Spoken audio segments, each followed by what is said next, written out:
Bismillahirrahmanirrahim. Assalamualaikum warahmatullahi taala wabarakatuh. Alhamdulillahirabbil alamin wassalatu wassalamu ala asyrafil anbiya'i wal mursalin wa ala alihi wa sahbihi ajma'in. Rabbi shrah li sadri wa yassir li amri wahlul 'uqdatam min lisani yafqahu qawli. Subhanaka la ilma lana illa ma 'allamtana innaka antal alimul hakim wa tub 'alaina innaka antat tawwabur rahim.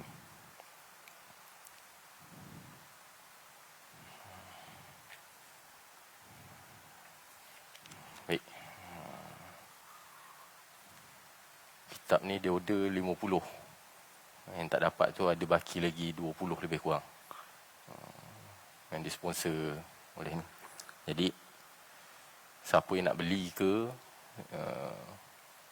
nak beli dalam kuantiti banyak ke, boleh berhubung dengan saya balik. Kitab ni harga dia RM14. Kita masih di awal kitab yang baru kita baca daripada mukadimah dia je. Jadi ini fasal yang pertama. Alhamdulillah, masjid pun dah buka. Kita lalu satu fatrah, satu jangka masa yang rumit. Dalam jangka masa yang panjang ni, masjid tak buka. Tapi Alhamdulillah, ramai daripada kalangan asatizah kita, ustaz-ustaz kita, yang buat kuliah secara online. Yang tak pandai IT pun jadi pandai. Habis benda kita godeh. Google, Meet, Skype, habis benda kita pakai. Jadi, ni ada satu kebaikan pada kita sampai hari ni. Sehingga kan ada tadarus Quran pun kita buat secara online.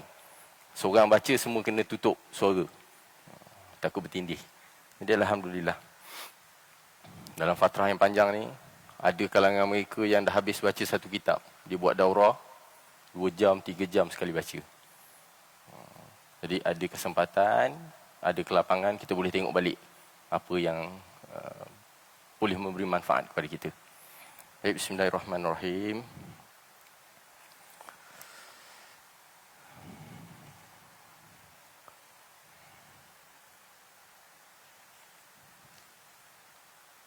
Masuk kita kepada bab yang pertama. Untuk kitab ni, dia ada bab taharah, solat, puasa, zakat, haji, dan ada sedikit diceritakan tentang buyuk, jual beli. Dalam kitab kita yang lepas, kitab Safinah, dia tak ada. Dia sampai kepada zakat ni. Puasa, zakat, dia habis. Haji pun tak ada. Ni dia lengkap sikit. Jadi, nak tak nak, kita kena mengaji juga. Dalam ilmu fardu ain, nak tak nak kena belajar. Tak kira siapa pun dia. Orang awam ke, orang alim ke, dia kena tahu. Kerana ilmu ni akan terkait dengan ibadat dia, tiap-tiap ibadat dia. Solat dia, puasa dia, zakat dia. Permasalahan tentang puasa, dia buat swab test tu untuk cek COVID, adakah batal puasa. Kita dah cerita dulu kan. Dia masukkan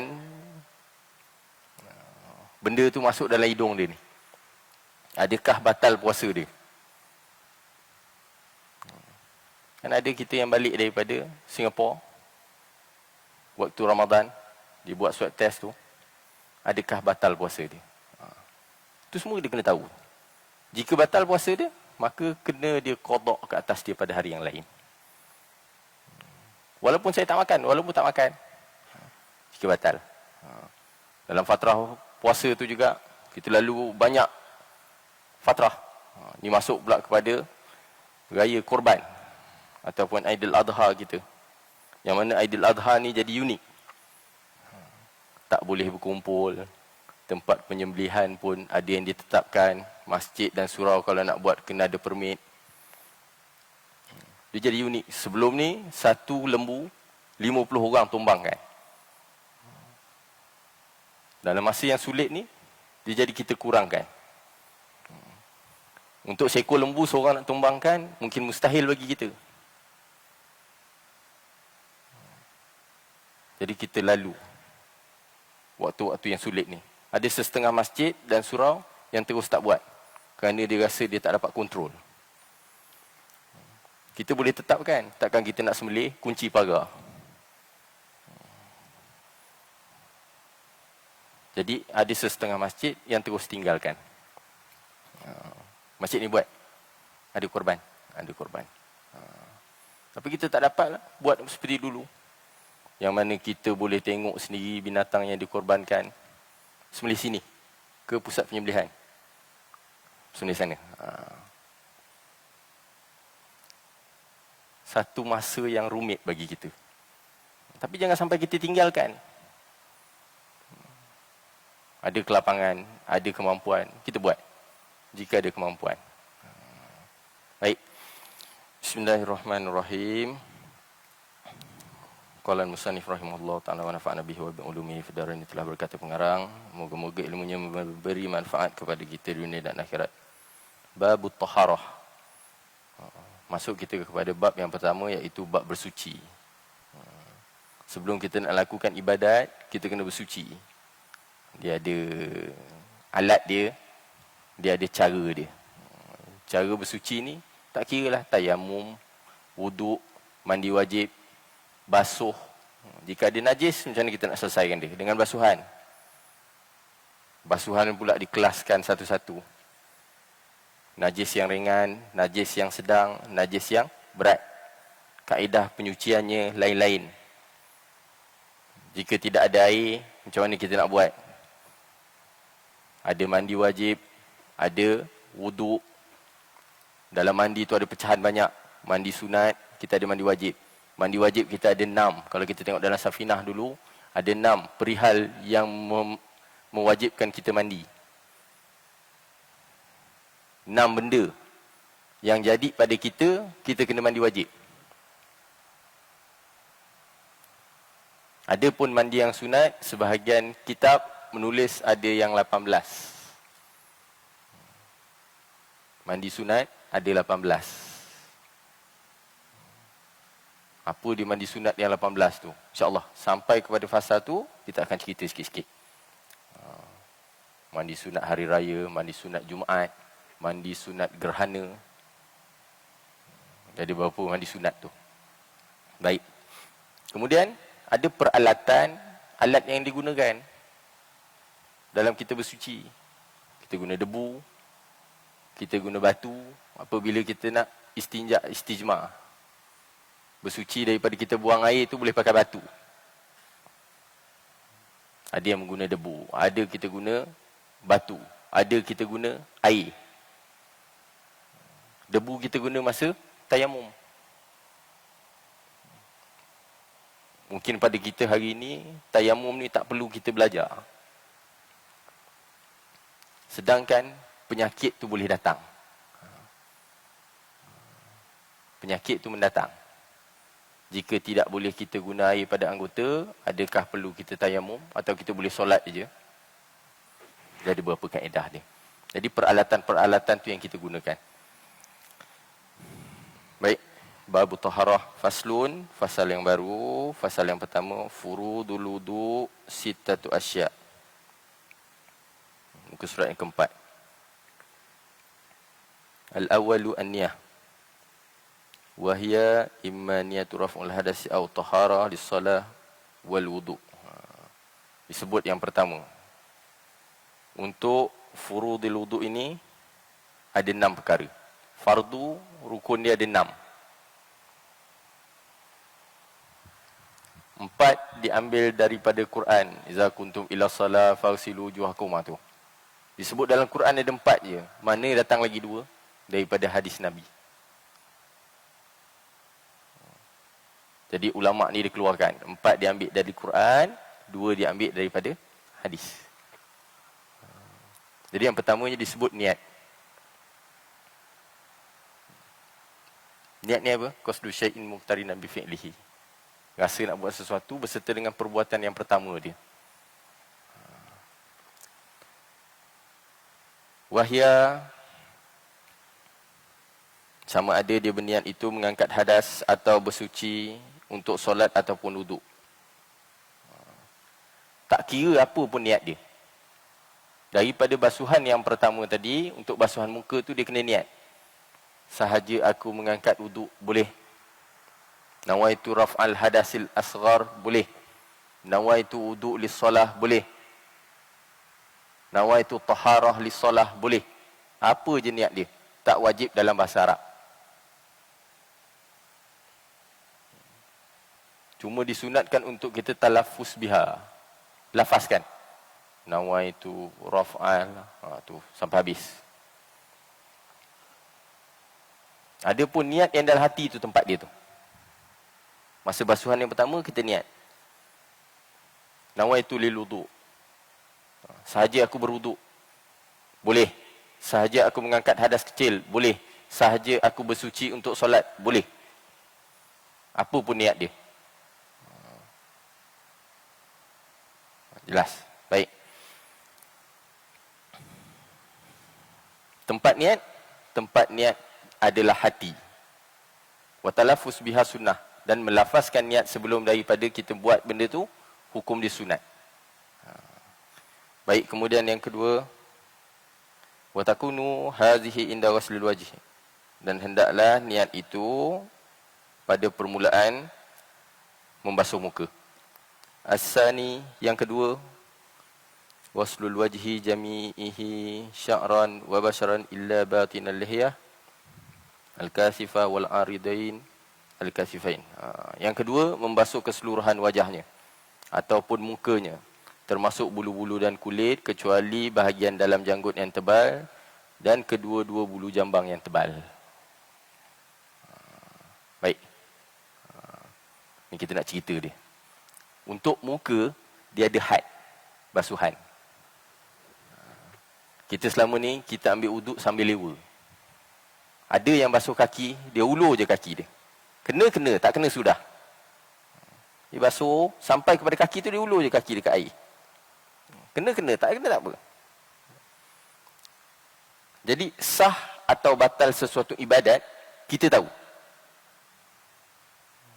Sah dan batal sesuatu ibadat, kita tahu. Kita solat, kita tahu sah ke tidak solat kita.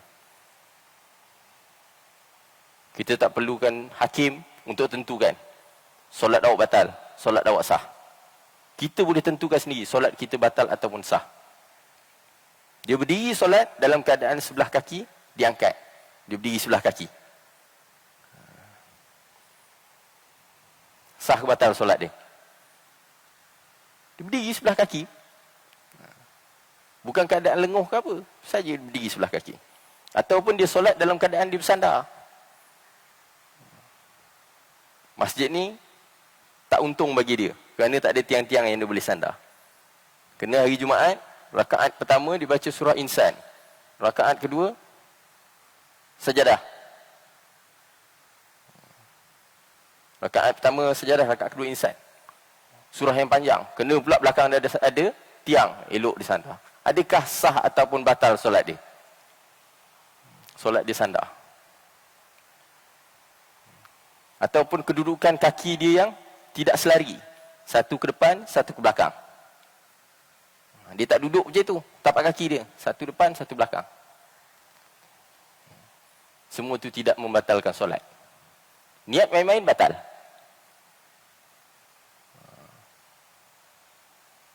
Solat dalam keadaan sandar. Jadi dia tahu sah ataupun batal ibadat dia.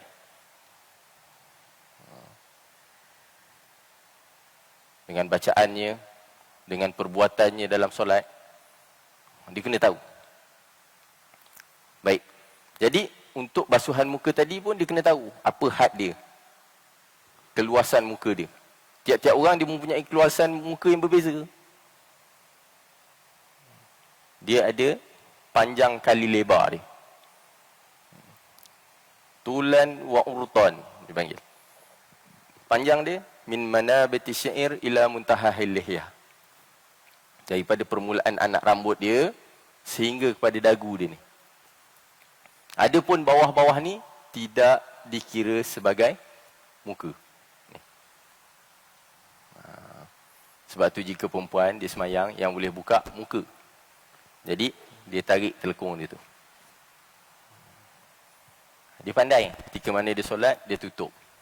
Jika tidak, ataupun di luar solat, dia tarik ni sampai habis. Ni aurat dia. Jangan kita terikut dengan trend sekarang. Apabila orang berhijrah untuk pakai tudung, kita tengok, cantik dia pakai tudung ni. Pakai tudung yang macam skop kepala tu. Ni semua termasuk dalam aurat dia. Ni.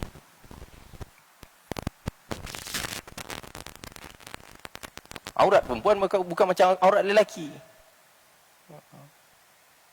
Dia tutup macam ni, seolah-olah ni je. Dia tutup. Daripada sikit pada telinga. Leher dia, dibiarkan terbuka. Kita tengok orang dulu. Zaman-zaman mak kita, nenek kita, dia pakai tudung 3 segi. Kan? Tudung kecil tu. Luar tu bukan dia tak pakai apa-apa, dia pakai kain batik. Dia nak keluar daripada rumah, dia ada satu kain batik dia jalan.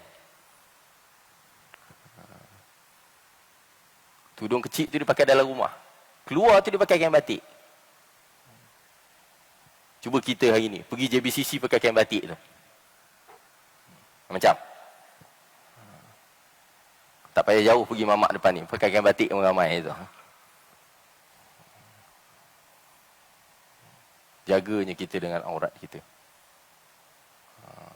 Jadi untuk muka kita ada had kita daripada permulaan anak rambut. Jika orang tu dahi dia jendul ataupun rambutnya tak berapa nak ada, masalah kulit ataupun masalah rambut. Rambut saya ni tumbuh betul-betul dekat tengah-tengah ni. Permulaan anak rambut saya. Ataupun orang yang betul-betul tengah tak ada rambut. Mana dia nak kira?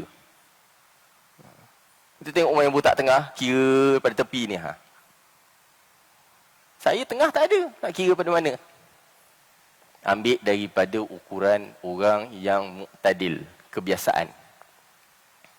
Kebiasaan orang, satu telapak tangan ni letak, lepas pada ni anak rambut. Begitulah dia.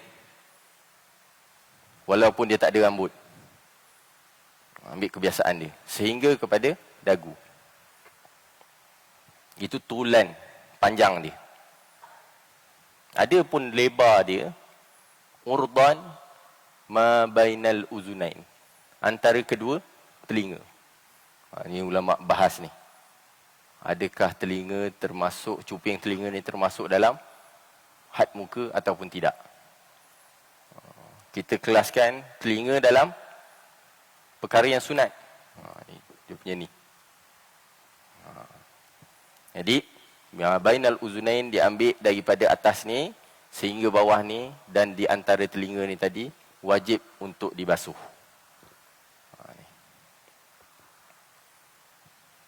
Dia kena pastikan air sampai kepada semuanya. Adakah 3 kali? Tidak, sekali saja. Jika 1 kali tu cukup untuk meratakan semua air, maka memadai. 2, 3 basuhan sunat. 1 basuhan wajib. Basuh. Selesai. Baik. Kemudian disebut dalam kitab ni, ada pun janggut yang tebal. Janggut yang tebal disunatkan untuk kita sela dia. Ada pun janggut yang tipis wajib untuk dibasuh. Begitu juga dengan jambang. Kalau kita tengok dalam kitab fiqah ni, tak silap saya, 10 ke 12 bulu yang ada pada muka. Kita belasah semua dengan satu nama. Ni kening, ni kening. Bulu antara cantuman kening ni. Bulu yang ada pada dahi. Ni kita sebut sideburn. Daripada sini baru dikira jambang. Atas ni tak kira jambang ni. Walaupun sininya dah panjang dah. Daripada sini disebut sideburn. Tepi ni baru disebut jambang. Bawah ni baru disebut sebagai janggut. Ni kita sebut sebagai misai. Sampai sini je. Yang bercantum sampai ke bawah ni, yang garang sangat nampak tu, nama dia sibalan. Ni, bulu tu. Yang ini duduk bawah bibir, nama dia kumis. bawah daripada kumis dia ada satu orang punya. Biasa orang yang keturunan Malbari, Mama, Arab, dia ada tersambung ni. Daripada bawah ni dia tersambung ni. Tu ada nama dia. Ada 10 ke 12. Cari, hafal, ingat baik-baik. Ada pun bulu-bulu yang lain pada muka ini wajib dibasuh. Yang kita ambil mudah. Bulu yang ada pada muka ni wajib dibasuh kecuali janggut yang tebal dan jambang yang tebal. Lega hati perempuan, saya tak ada janggut, saya tak ada jambang. Jadi permasalahan dia sentiasa datang. Macam mana pula kalau perempuan yang ada misai. Misai halus. Bukan tak ada, ada. Bulu wajib dibasuh semuanya. Baik, mana kita nak kira janggut tu tebal ataupun nipis. Janggut itu lebat ataupun tidak. Disebut kita duduk satu hasta daripada orang tu ataupun kita duduk satu hasta daripada cermin, jika nampak kulit dagu, maka wajib dibasuh dan dikelaskan sebagai janggut yang nipis. Duduk satu hasta. Kiraan kita hari ini disebut dalam kitab 1,5 meter paling jauh. Letak 1,5 meter, tengok. Suruh bini dia duduk je 1,5 meter. Awak nak buat apa ni? Tunggu. Tengok, nampak tak kulit dagu saya? Kulit ni. Jika dia cakap nampak, maka wajib dibasuh.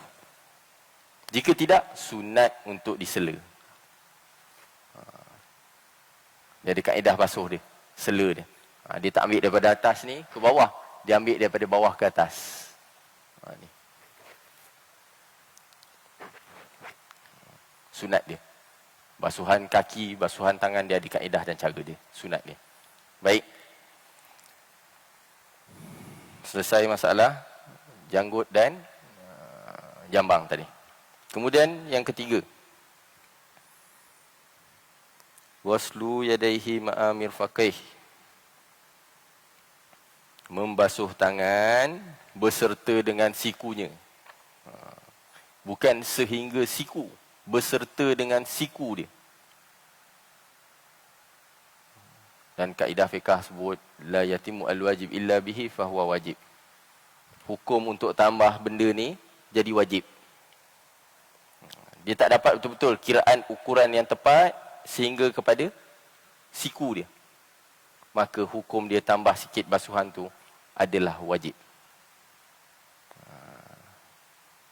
Jangan over sangat basuh sampai ke bahu. Kalau suruh basuh kaki sampai ke lutut. Hukum dia tambah sikit je. Daripada basuhan yang wajib tadi, hukum dia jadi wajib. Dia tak boleh basuh betul-betul sampai dekat situ. Kerana takut-takut tempat tu tak kena. Kita tak dapat tangkap betul-betul ni. Sampai mana had siku kita. Jangan sebelum daripada wuduk, dia dah letak dulu selotip. Nak dapat betul-betul basuhan siku. Tak payah, tambah je sikit. Hukum dia basuhan jadi wajib. Tambah sikit. Nanti dalam sunat wuduk, kita akan cerita. Basuh tangan tu daripada siku ke jari ataupun jari ke siku. Ada dua tu. Basuh dia macam ni ke macam ni. Kaedah dia. Begitu juga dengan basuhan kaki, basuhan kepala. Itu masuk dalam sunat dia. InsyaAllah kita akan sampai. Jadi, basuh tangan dan siku dia sekali. Bukan sehingga siku. Basuh tangan dan siku.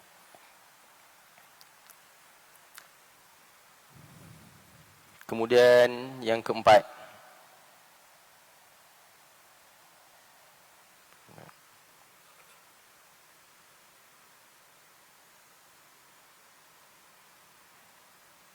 Baik.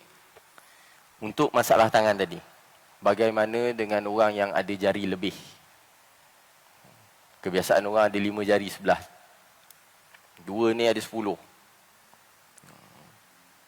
Saya ada 6, saya ada 7, saya ada 8. Sebelah tangan saya ada 8 jari. Adakah wajib untuk dibasuh semua? Ya. Macam mana jika orang yang kodong tangannya, sunat untuk dia cucuk. Saya ada tangan ni lepas daripada siku je. Ni tak ada ni. Kodong. Sunat juga dia cucuk tangan dia. Adakah wajib untuk dibasuh? Tidak. Dia tak ada benda tu. Baik. Kemudian ar-rabi'u masu syai'in min basyarati ra'si aw sya'rihi walau ba'da sya'ratin fi haddihi. Menyapu sebahagian daripada kulit kepala atau rambutnya walau sebahagian daripada seurat rambut. Baik. Yang keempat, membasuh kepala. Yang keempat, basuh kepala. Dia bukan basuh rambut. Jika ada rambut, basuhan rambut tu cukup untuk basuhan kepala dia. Jika basuhan tu disebut sebagai basuhan rambut, orang yang botak pakai tak wuduk terus. Orang yang botak tergaru kepala dia. Macam mana aku nak wuduk ni? Basuhan yang keempat, rambut ni tak ada. Jadi basuhan dia adalah basuhan kepala. Adakah memadai dengan kita titiskan air? Saya tak sapu, saya titis je air.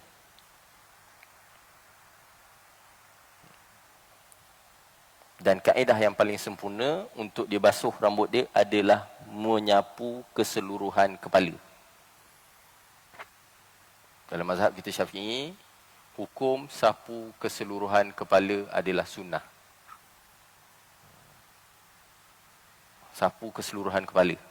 Dia pergi, dia patah balik. 3 kali. Baik. Jadi masalah. Jika saya ada imamah yang besar, ataupun kopiah yang berat, ataupun saya pakai topi mahal, ataupun saya pakai helmet, adakah boleh saya sapu atas pakaian saya tadi? Hukum dia boleh. Basuhan depan dengan basuhan yang wajib, yang ni dia kena tolak dulu. Basuhan depan ni kena pakai basuhan yang wajib. Yang belakang ni, sapu je atas pakaian dia. Saya buat serban saya 7 tingkat. Nak buat tu 2 jam. Takut lepas buka, habis waktu maghrib. Jadi, dia boleh tolak sikit pakaian dia tadi, basuh depan ni dengan basuhan yang wajib, dan sapu atas pakaian dia. Begitu juga mak-mak. Dia boleh sapu atas telekung dia. Tapi dengan basuhan yang depan yang wajib ni dulu. Baki dia, dia sapu atas pakaian tadi. Dapat pahala seperti mana basuhan, sepenuhnya basuhan sunat tadi. Dia dapat pahala tu. Baik, kemudian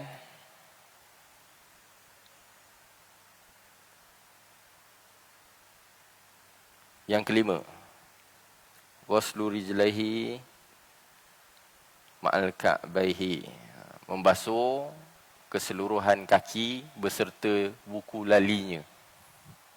Pun sama macam tadi, bukan sehingga buku lali, tapi termasuk basuhan tu adalah buku lali dia. Kita ada kaedah basuhan sunat kita. InsyaAllah kita akan sampai nanti. Untuk kaki tangan kita sela macam ni. 1, 2. Sama ada dia buat macam ni atau dia buat macam ni. Untuk tangan. Dia tak jadi macam ni. Dia macam ni, macam ni. Nak sela jari ni. Betul, kita panggil sela. Menyela. Untuk kaki, ambil jari kelingking ni, dia kurik daripada bawah. Daripada hujung ni, bawa ke hujung sana. 1.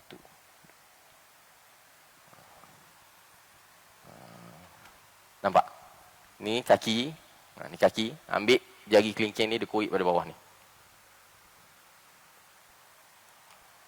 Itu basuhan sunat. Banyak lagi benda sunat yang kita tinggalkan. Dan banyak pula benda makruh yang kita buat. Dalam wuduk, banyak benda sunat kita tinggal. Benda makruh, banyak pula yang kita buat. Semua kita kena tahu. Jadi ini basuhan yang sunnah. Daripada bawah, menyela. Tadlik, menggosok-gosok anggota ni, hukum dia pun sunat. Gosok anggota. Hukum dia sunat. Jika tak sampai air, wajib untuk dia hilangkan. Dia ada masalah tu. Dalam wuduk nanti ada masalah yang besar datang. Bagaimana jika air tadi berubah? Pada tangan kita terkena cat ataupun dakwat dan lain-lain. Kemudian kita basuh untuk basuhan wuduk. Air yang turun tu colour merah. Adakah dia dikira basuhan wuduk dah? Kebetulan saya nak basuh tangan, kebetulan saya dah basuh muka, masuk untuk basuhan yang kedua, basuhan wuduk. Basuhan tangan. Adakah dah dikira? Tidak dikira. Basuhan tadi, jika air itu berubah, maka tidak dikira itu sebagai basuhan wuduk.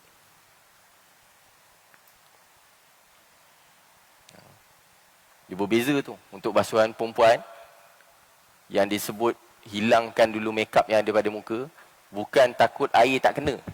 Takut air itu berubah. Air yang jatuh tu. Jatuh juga kita cakap dalam solat.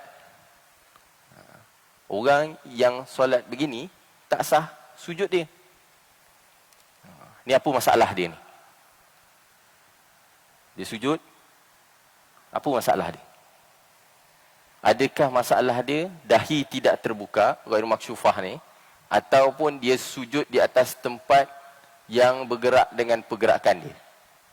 Dia ada dua benda. Solat dalam keadaan dahi sujud dia, dalam dahi itu tutup. Masalah juga. Solat di atas tempat atau benda yang bergerak dengan pergerakan dia. Masalah juga. Dia solat, sejadah tadi terbang-terbang. Dia pukul angin ni. Solat dia sah. Kerana sejadah bukan pakaian yang bergerak dengan pergerakan dia. Adapun kalau dia pakai kain ridak, ada orang yang buat kain ridak. Dia pakai kain ridak tu, kemudian kain tadi, tiga mana dia nak sujud, kain tadi terhampar. Kemudian dia sujud atas kain tu. Dia sujud di atas benda yang bergerak dengan pergerakan dia. Sebab dia pakai. Tapi ada pun jika kain tadi dia ambil, dia bentang buat sejadah, tak jadi masalah. Begitu juga dengan perempuan. Apabila dia pakai telekung, jika bawah daripada telekung tadi terhampar dekat depan, kemudian dia sujud atas telekung tu, jadi masalah. Kerana pakaian tu bergerak dengan pergerakan dia. Sujud di atas benda yang bergerak dengan pergerakan dia. Jelas? Dia masalah dekat situ. Jatuh juga dengan basuhan tadi. Kemudian yang terakhirnya, yang keenam adalah tertib. Hakaza. Yang keenam, rukun yang terakhir adalah tertib. Tertib tu, la yatakadam udun ala udwin. Tidak mengkedepankan benda yang belakang, jadi duduk depan. Dia tak boleh suka-suka dia. Ish, sejuk lah. Ataupun terlalu panas. Aku nak jadikan basuhan muka sebagai basuhan yang terakhir. Aku nak start dengan basuh kaki, basuh tangan, basuh kepala, kemudian baru basuh muka. Tak boleh. Kerana dia ada tertib. Baik, masalah. Permasalahan. Di fiqh ni dia main dengan masalah. Jika seseorang dia naik motor, kemudian hujan lebat, dia tak pakai helmet, maknanya dia pakai pakaian biasa. Nak pergi masjid dalam keadaan tidak berwuduk. Teringat pula dekat atas tu dia tulis, hendaklah berwuduk daripada rumah. Aku tak wuduk pula lagi. Nak patah balik malas. Dalam keadaan hujan yang lebat, dia pakai niat atas motor je. Sahaja aku berwuduk. Adakah terangkat wuduk dia?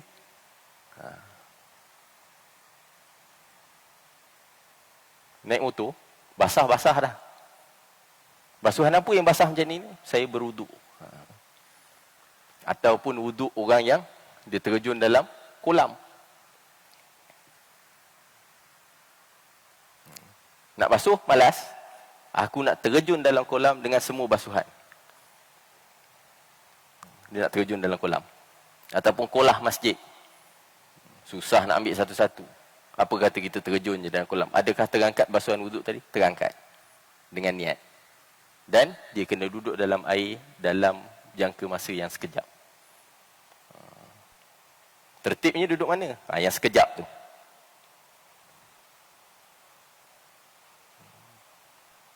Nanti masuk dalam bab mandi wajib. Masalah tu meluas. Masalah fiqah ni. Jadi bolehlah saya menyelam sambil saya berwuduk? Boleh. Rumah dia ada kolam satu. Selama ni ambil wuduk satu-satu. Sekarang ni senang dia. Dia terjun dalam kolam tu, dia pun selam. Naik. Selesai. Adakah sah wuduk dia? Sah.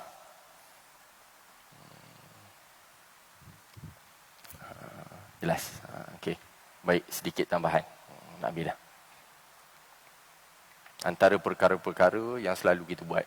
Perkara sunat dalam wuduk banyak kita tinggal. Berapa ramai antara kita yang hari ini masih tidak ingat akan doa selepas daripada wuduk.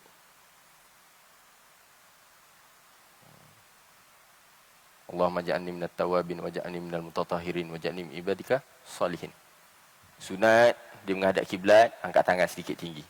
Doa. Lepas daripada wuduk. Antara sunat tu. Yang itu kita tinggal. Yang makruhnya banyak kita buat. Benda makruh dalam wuduk ni banyak kita buat. Apalah benda yang makruh biasa sangat kita buat? Lap anggota selepas daripada wuduk. Oh, susahlah saya. Saya biasa berwuduk sekali dengan mandi. Dah jadi nak kena pilih-pilih. Ui, muka anggota wuduk. Nak lap kepala, kepala anggota wuduk. Tangan anggota wuduk. Jadi dia nak lap sini kena, sini lap. Jadi berfikir-fikir dia. Macam mana tu? Jadi panjang. Lepas mandi, lap dulu. Kemudian baru berwuduk. Adapun, jika dalam keadaan cuaca yang sejuk, ataupun dia tak tahan dengan sejuk, maka tidak makruh untuk dia lap. Apa lagi perkara makruh? Antara perkara makruh lagi yang dilakukan ketika mana wuduk.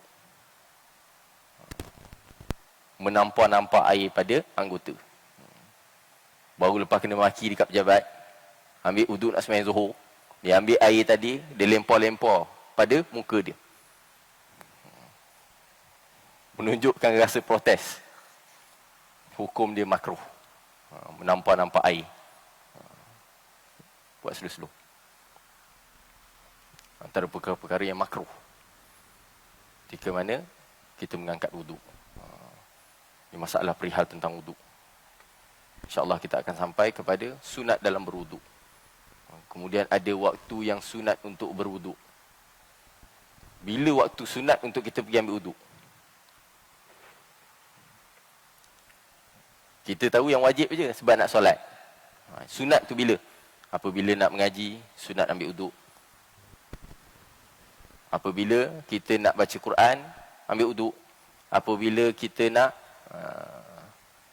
baca hadis, ambil wuduk. Apabila nak belajar, ambil wuduk.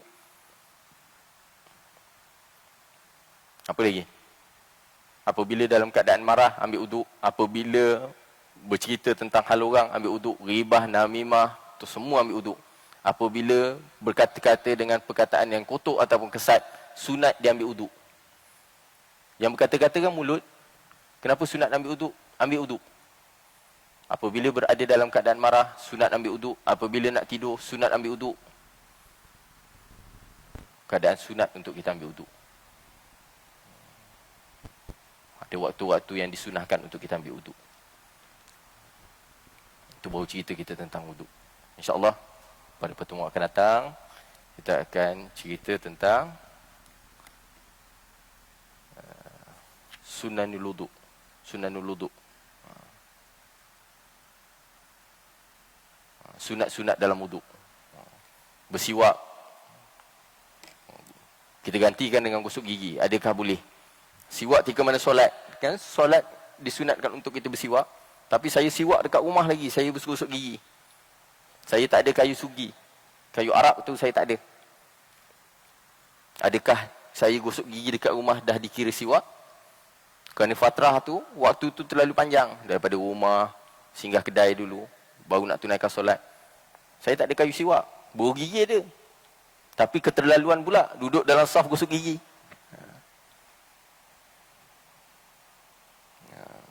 Adakah boleh dengan kain ni kita bersiwak? Jangan ambil yang depan ni, yang belakang. Dia pun gosok gigi dia. Dia lalu kan. Ataupun ambil jari kawan dia, buat siwak.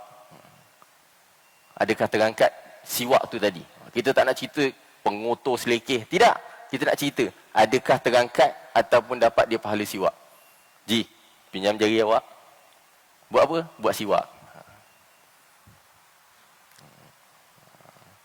Adakah dapat atau tidak? Cukup sekadar itu insya-Allah. Sallallahu alaihi wasallam Muhammad wa ala alihi wasallam. Alhamdulillahirabbil alamin.